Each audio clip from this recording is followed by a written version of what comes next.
এরকম খেলা যেটা জুয়া দিয়ে ভর্তি, যার গ্যালারিতে নগ্ন নারী দিয়ে ভর্তি, সেরকম খেলা একজন যুবক কিভাবে দেখে? বাপ আর ছেলে মিলে কিভাবে এই খেলা দেখতে পারে?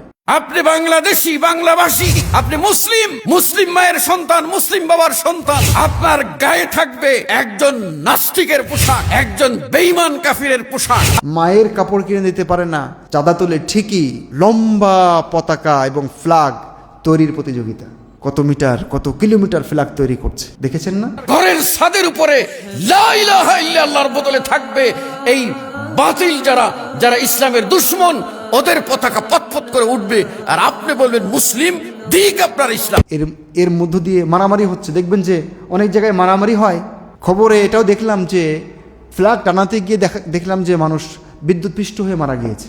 অথচ এই যুবকরাই যখন ফিলিস্তিনের উপরে আক্রমণ হয় তখন এরা খুব দরদ দেখায়। আবার সেই ফিলিস্তিনের বিপক্ষে যে দেশ অবস্থান নিচ্ছে তাদের জয়ে উল্লসিত হয়, আনন্দে ফেটে পড়ে। কি দ্বিমুখী আচরণ!